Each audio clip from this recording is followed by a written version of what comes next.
Hello everyone, welcome to Filly classes. Friends, आज हम इस वीडियो में बात करेंगे सब्जेक्ट, वर्ब एंड ऑब्जेक्ट। इससे रिलेटेड जो भी आपके कन्फ्यूज़न है, जो भी आपको प्रॉब्लम्स आती है इसे पहचानने में, उसे यूज़ करने में। स्पेशली जब हम एक्टिव पैसिव बनाते हैं तो ऑब्जेक्ट कैसे बाहर निकालें, ये काफ़ी लोगों की प्रॉब्लम रहती है। तो आइए इस बारे में बात करते हैं।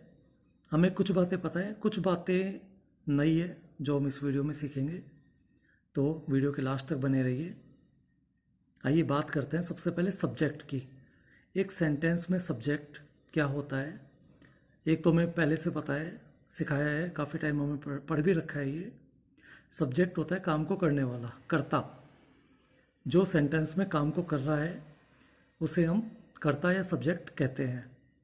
लेकिन कुछ सेंटेंस आपने देखे होंगे, जैसे मैं बात करूं, अगर Jaipur is the capital of Rajasthan. अब सेंटेंस है, पूरा सही है सेंटेंस, सब्जेक्ट भी है इसमें, लेकिन आप कहेंगे कि भाई इसमें काम तो कुछ हो ही नहीं रहा है, तो इसमें का करता क्या होगा, सब्जेक्ट क्या होगा। तो फ्रेंड्स, इसके बारे में अगर हमें पता लगाना है सब्जेक्ट का, तो हम कह सकते हैं एक लाइन में कि सेंटेंस में जिसके बारे में हम बात कर रहे हैं उसे हम सब्जेक्ट कहेंगे। हो सकता है उस सेंटेंस में कोई काम नहीं हो रहा हो, जैसे इसमें Jaipur is the capital of Rajasthan. इसमें जयपुर हमारा सब्जेक्ट है, क्योंकि हम किसके बारे में बात कर रहे हैं, मेन जो बात हो रही है वो जयपुर के बारे में हो रही है, जो राजस्थान की राजधानी है या कैपिटल है। तो आगे से इसमें कोई भी कन्फ्यूजन नहीं रहेगा आपका। हम कह सकते हैं कि सब्जेक्ट एक तो काम को करने वाला सेंटेंस में, दूसरा सेंटेंस में जिसके बारे में बात की जा रही है उसे हम सब्जेक्ट या कर्ता कहेंगे। चलिए बढ़ते हैं वर्ब की तरफ। वर्ब हम शुरू से पढ़ते आए हैं हमेशा कि एक सेंटेंस में अगर कोई काम हो रहा है तो काम को हम कार्य के होने को क्रिया कहेंगे या वर्ब कहेंगे। लेकिन अगर सेंटेंस में कोई काम नहीं हो रहा है और कोई चीज़ दी हुई है उसमें, जैसे पहले वाला एग्जाम्पल ही लेते हैं हम, Jaipur is the capital of Rajasthan. अब इसमें कोई काम तो नहीं हो रहा है, लेकिन सब्जेक्ट और वर्ब के बिना कोई भी सेंटेंस नहीं कंप्लीट होता है, नहीं बनता है। तो इसमें एक वर्ड आता है स्टेट, मीन्स किसी चीज़ का होना। जैसे जयपुर राजस्थान की कैपिटल है या राजधानी है, तो इसमें जो वर्ब होगी सेंटेंस में वो होगी इज़, और वो इसकी मेन वर्ब होगी। अब कुछ लोगों को ये कन्फ्यूज़न रहता है कि अगर किसी सेंटेंस में वर्ब है तो वो मेन वर्ब है या हेल्पिंग वर्ब है। कुछ लोग मेन वर्ब को हेल्पिंग वर्ब मान लेते हैं और कुछ लोग हेल्पिंग वर्ब को मेन वर्ब मान के सेंटेंस पढ़ते हैं।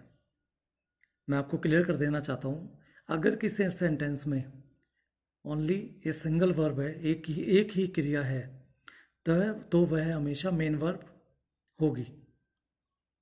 अगर सेंटेंस में एक से ज़्यादा वर्ब है तो जो हम लास्ट में यूज़ करेंगे वो मेन वर्ब होगी। उससे पहले जो भी वर्ब आएगी वो उसकी हेल्पिंग वर्ब्स होगी। और इसमें आगे आपको कोई भी कन्फ्यूज़न नहीं होगा वर्ब में, आप इसके पहचान भी पाएंगे और यूज़ भी कर पाएंगे। चलिए, सबसे ज़्यादा कन्फ्यूजिंग पार्ट जो रहता है सेंटेंस में वो रहता है ऑब्जेक्ट। उसके बारे में बात करते हैं, अच्छे से समझते हैं। आइए, ऑब्जेक्ट क्या होता है? जिस चीज़ का सेंटेंस में इफ़ेक्ट पड़े, सब्जेक्ट का जिस चीज़ पे इफ़ेक्ट पड़ता है उसे हम ऑब्जेक्ट कहते हैं। लेकिन इसे हम पहचानेंगे कैसे? जब हम एक्टिव पैसिव बनाते हैं तब ये सबसे ज़्यादा यूज़ आता है, क्योंकि हम उसमें ऑब्जेक्ट को सबसे पहले लेते हैं सेंटेंस में। उसमें ऑब्जेक्ट सब्जेक्ट की तरह काम करता है। तो काफ़ी बार ये प्रॉब्लम आती है कि हम ऑब्जेक्ट ही नहीं पहचान पाते हैं, तो हम उसे कैसे बनाएं, सेंटेंस कैसे बनाएं। तो इसका एक सिंपल सा मैं आपको बता देता हूँ तरीका।